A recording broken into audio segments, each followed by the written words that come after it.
Et nous avons le plaisir d'accueillir José Manuel Albares. Bonjour, vous êtes conseiller international de Pedro Sánchez, le président espagnol. Alors ça fait 6 jours que la Catalogne s'enflamme.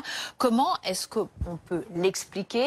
Est-ce que c'est uniquement les condamnations à des peines de prison de dirigeants catalans qui a mis le feu aux poudres? Bon, je pense qu'il y a des choses qui nous mènent à cette situation et tous les deux pointent les gouvernements catalans et l'actuel président de la Catalogne. Un qui est déjà ancien, c'est que pour les indépendantistes catalans, il n'y a que des bons catalans, que les catalans qui sont en faveur de l'indépendance. Et ils ne sont pas en train de regarder à la majorité des Catalans qui souhaitent vivre en paix et en coexistence avec les autres Catalans. Et le deuxième point, c'est que les gouvernements catalans, sachant qu'il est minoritaire dans ses idées en faveur de l'indépendance, a décidé d'utiliser cette sentence non comme une opportunité pour passer la page et écrire un nouveau chapitre des dialogues et des coexistences, mais au contraire pour aller à l'affrontement avec la violence que vous venez de décrire. Ce sont des chiffres à des blessés. Et ça veut dire quoi, qu'il se laisse sciemment dépasser par sa base? Juste un instant, dans les blessés, il y a plus de 300 policiers qui sont blessés. Ça vous montre la violence de ceux qui se disent manifestants. Il y a des black blocs qui participent aux manifestations? Il y a des casseurs, il y a des black blocs, il y a des mineurs, ils sont en train d'employer des mineurs qui sont très très agressifs. Il y a même des gens qui viennent de différents pays de l'Europe, qui sont des professionnels de la casse. Tout ça est inacceptable pour les Catalans, bien évidemment. Mais vous dites que finalement le gouvernement catalan se laisse dépasser sciemment justement par sa base? Le gouvernement catalan, il est complètement dépassé. Il faut savoir que depuis déjà plusieurs années, les gouvernements catalans ne gouvernent plus. Hein, si vous regardez un peu, il n'y a pas de lois qui sont votées au Parlement, il n'y a pas de décrets, il n'y a pas de travaux publics.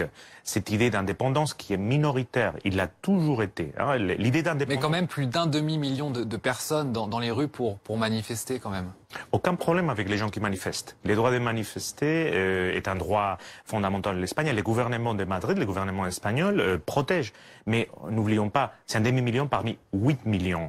Et l'indépendantisme n'est pas nouveau dans notre vie politique. Depuis la fin de la dictature, il est là. Ils n'ont jamais eu une majorité. Hein. Et les changements ont été... Ils ne veulent plus défendre dans le Parlement de Madrid, où ils siègent, ou dans le Parlement de la Catalogne. Ils décident d'aller par les voies des faits. Mais ce qu'on a du mal à comprendre, c'est pourquoi la Catalogne veut absolument comme ça se détacher de l'Espagne. La Catalogne ne veut pas se détacher de l'Espagne. Il y a plus de 50%, 52% dernièrement, qui sont contre l'indépendance. Voilà. Ce qui est nouveau, c'est qu'il y a un groupe des leaders indépendantistes qui sont décidés, sachant qu'ils n'ont pas la majorité, probablement ils ne l'auront jamais, ils ont décidé d'aller à l'affrontement. Hein. Et ça a beaucoup à voir avec toute l'histoire de la corruption qu'il y a eu en Catalogne et dans les partis qui est actuellement au pouvoir et qui a décidé de regarder ailleurs, d'arrêter de gouverner et de lancer les gens dans son chimère, qui est cette idée d'indépendance. Il y a ces représentants politiques et il y a aussi, pardon, mais quand même cette population qui manifeste. Alors ce n'est pas nouveau, mais comment on sort de la crise finalement, cette crise qui dure?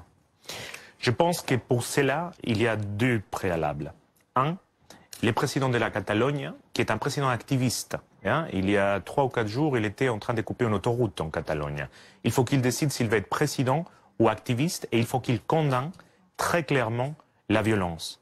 Et deuxièmement, il faut que le gouvernement catalan revienne au dialogue. Sachez que le président espagnol, Pedro Sánchez, a rencontré des fois un à Madrid, dans le palais présidentiel, et un autre à Barcelone, Quim Torra, le président de la Generalitat. Les présidents et le gouvernement espagnol ont toujours été prêts au dialogue. Il faut Mais est-ce que le gouvernement catalan est prêt au dialogue? Le gouvernement catalan, en ce moment, n'est pas prêt au dialogue. Il n'y a pas une volonté de mettre la pression alors qu'il va y avoir des élections dans 3 semaines en Espagne? Très probablement, mais là, on est dans le domaine de l'activisme. Et on ne pense qu'il y a une partie des Catalans, celle qui veut l'indépendance. Il faut que le président catalan passe de l'activisme à la politique et qu'il gouverne pour tous les Catalans, une fois pour toutes. Merci beaucoup, en tout cas, José Manuel Albares, d'être intervenu en direct dans le live BFM pour nous expliquer cette situation complexe en Catalogne.